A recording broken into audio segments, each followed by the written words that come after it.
Sunlight poured into the grand chamber. It was warm and felt real. Ramses II opened his eyes. He saw the high ceilings of his palace in Rameses. The walls were painted with images of gods and great battles. He remembered these walls. He remembered the smell of incense in the air. He was home. But something felt different. A strange stillness hung in the air, a quiet that was too perfect. He felt a deep sense of peace, but also a small nagging question in the back of his mind, a question he could not yet name. It was like waking from a dream, only to find yourself in another, more vivid one. He felt young and strong, his body filled with the energy of his prime years, not the tired frame he remembered from his last days. He stood and walked to the balcony. Below him, the city was alive. People walked through the streets, boats sailed on the great Nile River. The sounds of a busy capital city filled his ears. It was all just as it should be. The great temples stood tall against the blue sky. The markets were full of life. He was Pharaoh, the ruler of this great land. He was Ramses the Great, beloved by the gods. Yet as he watched a group of children playing below, he saw one of them fall, and then for a brief moment the child flickered like a candle flame in a strong wind before becoming solid again. Ramses blinked. It must have been the bright sun playing tricks on his eyes. But the image stayed with him, a tiny crack in a perfect world. Everything around him was a testament to his power and his legacy. The statues bearing his face, the grand monuments built in his name, they were all here. He had commanded their creation, and here they stood, magnificent and eternal. He felt the familiar weight of his responsibilities settle upon his shoulders. He was the guardian of Ma'at, the principle of order and truth. It was his duty to protect his people and uphold the divine balance of the cosmos. But how could he protect them from something he could not understand?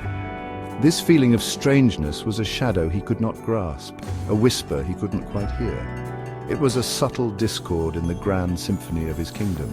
He returned inside, his mind troubled. He called for his advisors, for his queen, Nefertari. They came, their faces familiar, their voices a comfort. They spoke of harvests, of tributes, and of ceremonies to honor the gods. They treated him with the reverence he expected. But their eyes, he noticed, sometimes held a distant, empty look. Their movements were sometimes too precise, too repetitive. It was as if they were actors playing a part they had played 1,000 times before.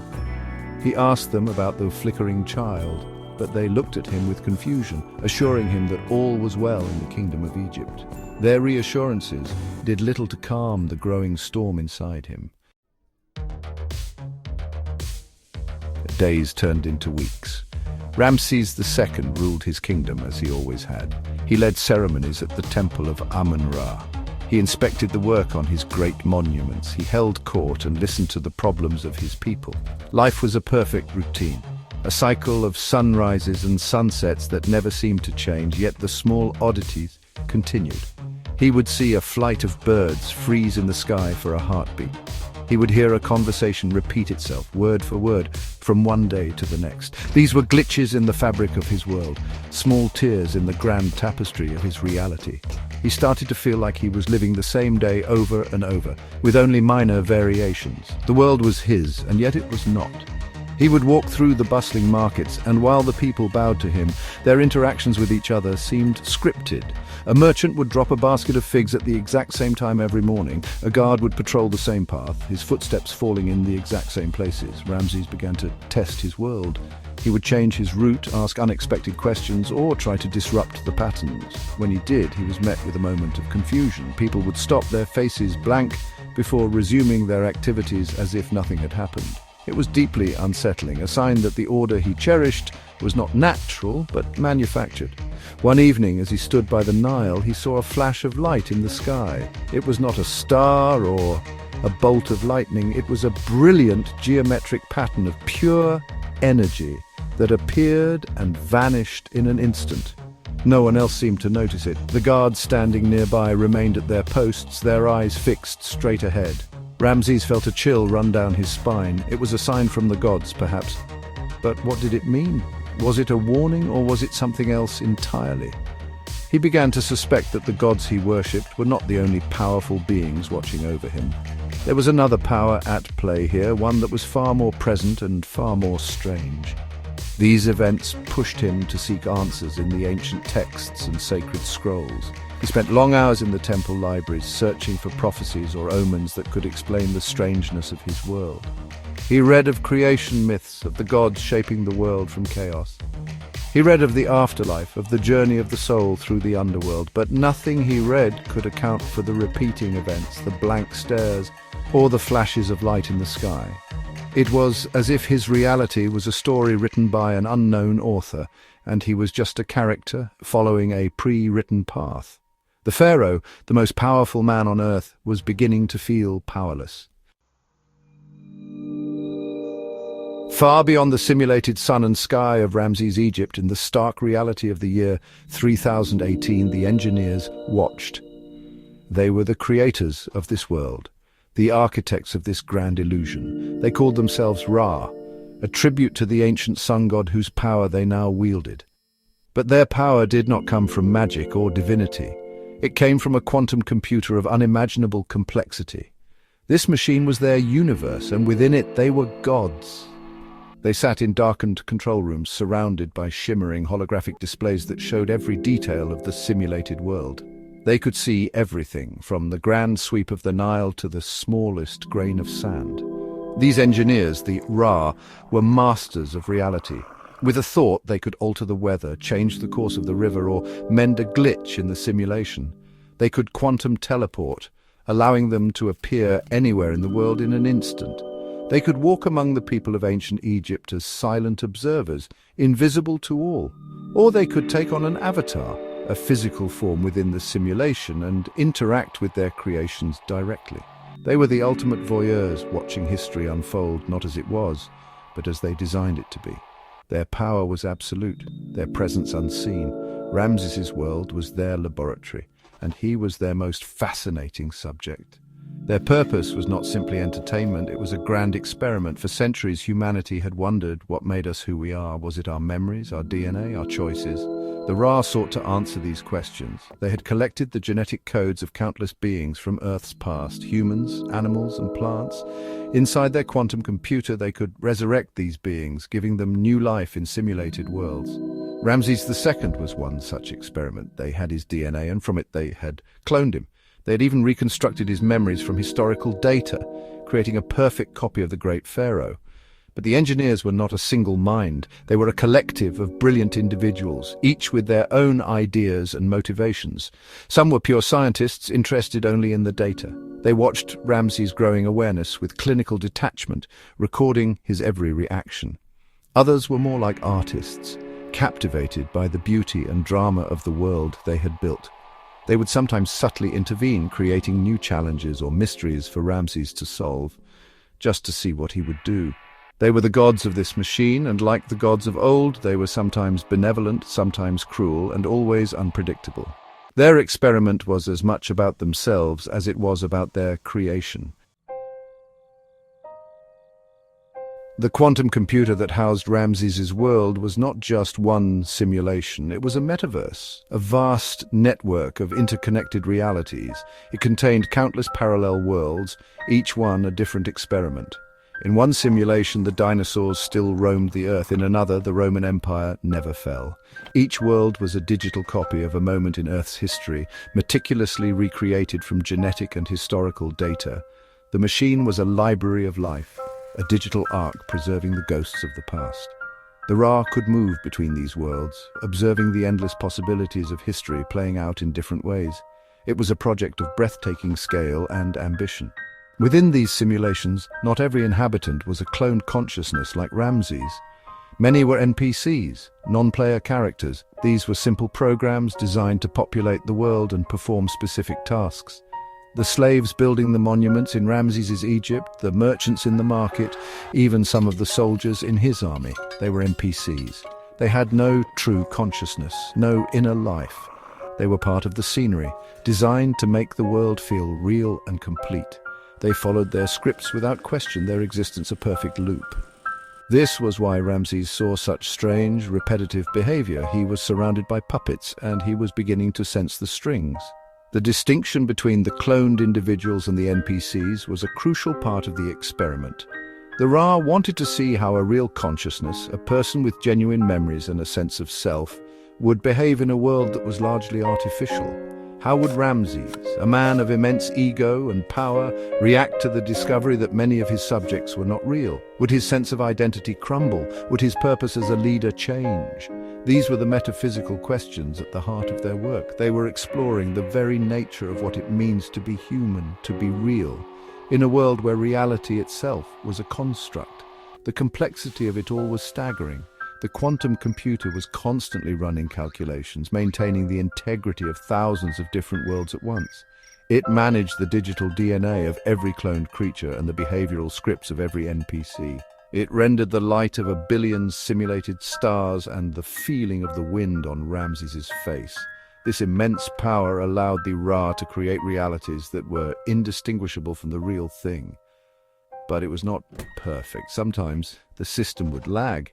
Data would be corrupted, a glitch would appear, and for a mind as sharp as that of Ramses II, these small imperfections were clues, breadcrumbs leading him toward an impossible truth.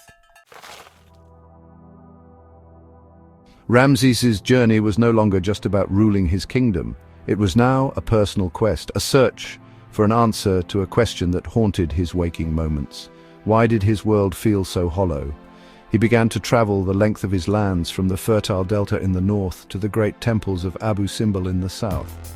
He hoped that by exploring the far reaches of his domain, he could escape the sense of unease that clung to him in the capital. He spoke with priests, with soldiers, and with common farmers. He was searching for something real, something that did not feel scripted or preordained, but the further he went, the more he found the same strange patterns. During his travels, the strange phenomena became more frequent and more pronounced.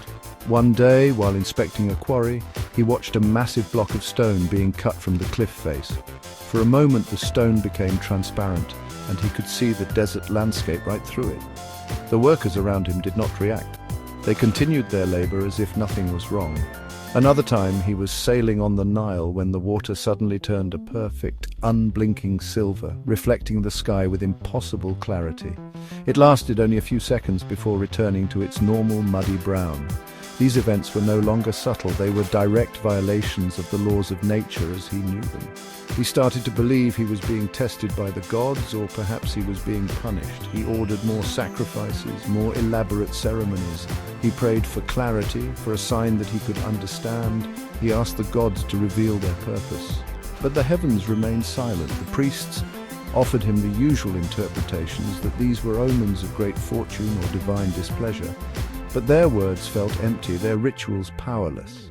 Ramses felt increasingly isolated. He was the only one who seemed to see the cracks in reality. He was a king in a kingdom of dreamers, and he was starting to suspect that he too was part of the dream. His suspicion led him to the most sacred and secret places in his kingdom. He descended into the tombs of his ancestors, searching for forgotten knowledge. He climbed to the tops of the highest pyramids, hoping to get closer to the gods. In these quiet, lonely places, he would sometimes feel a strange presence, a sense that he was being watched not by the gods of Egypt, but by something else. It was a cold, analytical gaze, devoid of emotion. It was the feeling of being an insect under a magnifying glass. He did not know it, but he was feeling the observation of the Ra, the engineers who were tracking his every move, fascinated by his dawning awareness. The engineers, the Ra, watched Ramses' quest with growing interest. His progress was a topic of constant debate in their control rooms. He is becoming self-aware faster than the projections indicated, one engineer noted. Her voice a mix of excitement and concern. His mind is resisting the simulation's parameters.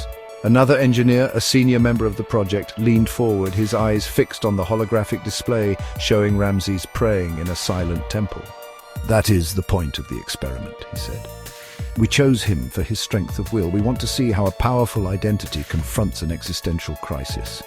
Let him continue his search. Do not interfere directly." But not all of the engineers agreed. Some of the younger members felt a sense of connection to their creation. They saw Ramses not as a data point, but as a person, even if he was a clone. One of them, a man named Kale, often argued for more direct interaction. "We are like gods to him," Kale would say. "Is it not a god's duty to guide his creation, to offer a sign?"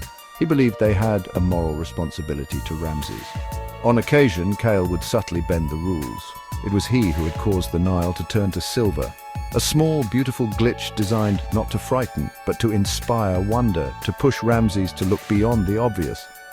These subtle interactions were like whispers from the heavens.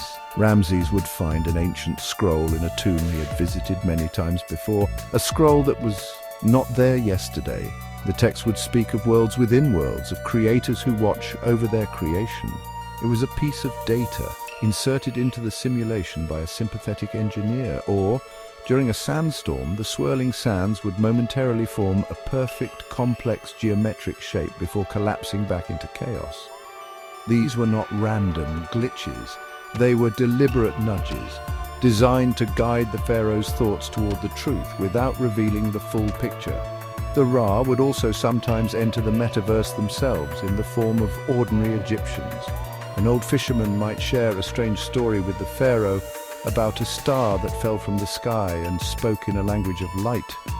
A young woman in the market might ask him a philosophical question about the nature of dreams and reality. These encounters were carefully designed to plant seeds of doubt and curiosity in Ramses' mind.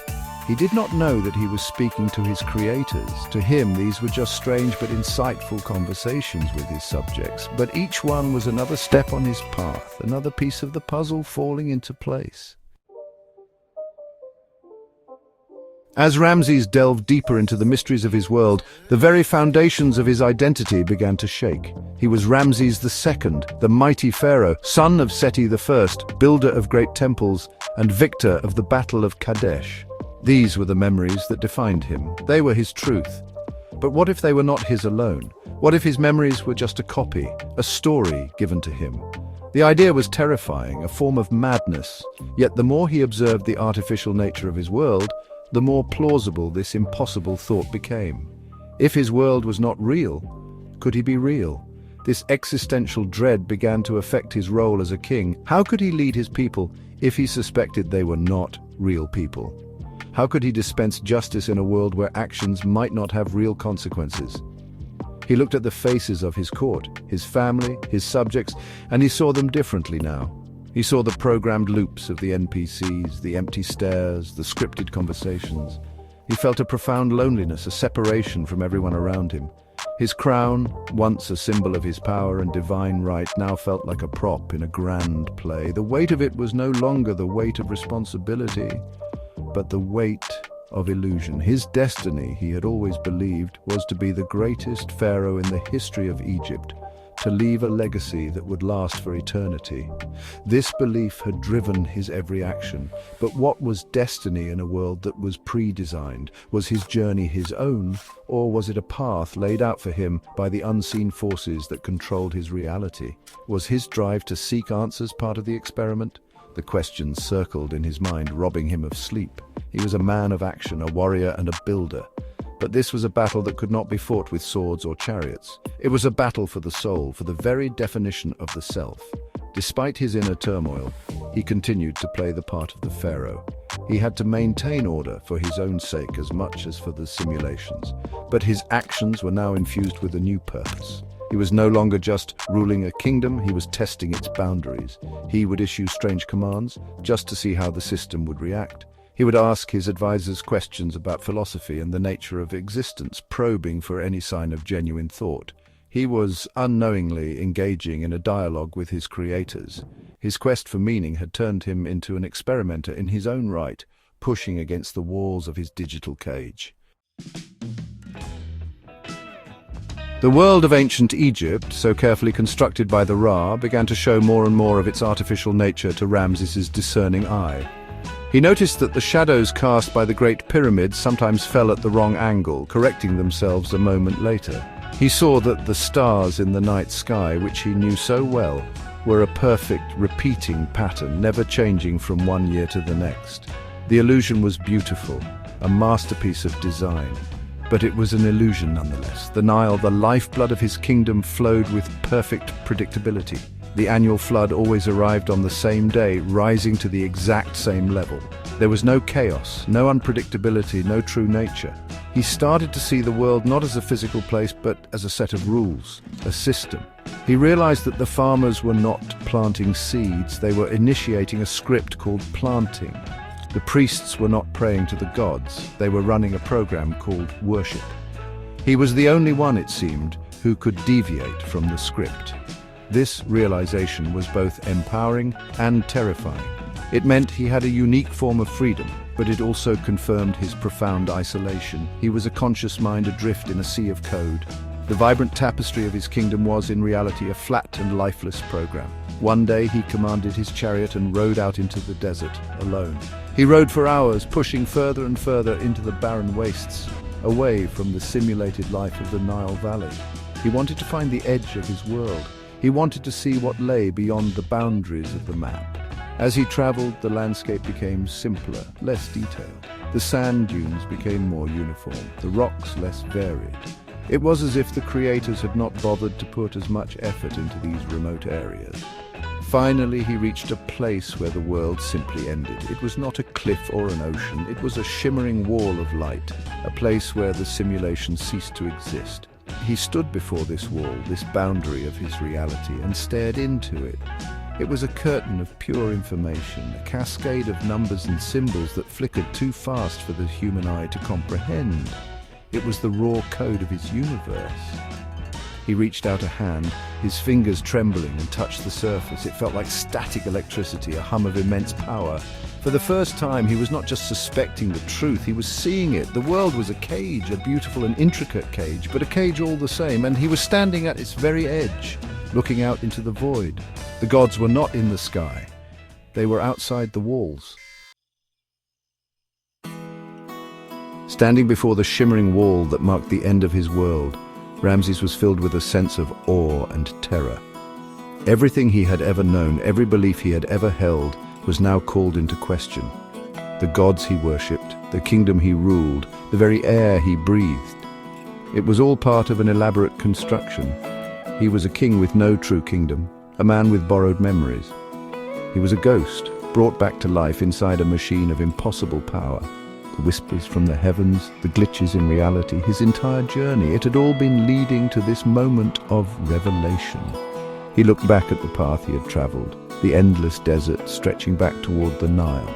From this perspective, he could almost feel the presence of the engineers, the watchers in the sky.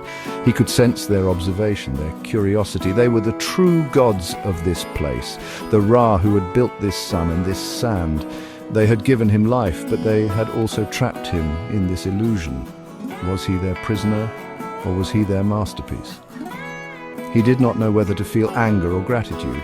He was an experiment, a subject of study, but he was also Ramses, and his will was still his own. He turned back to face the wall of light. The final answer was just beyond it. The truth of who he was and why he was here lay on the other side of that curtain. His destiny was not to rule Egypt, but to understand the nature of his own existence.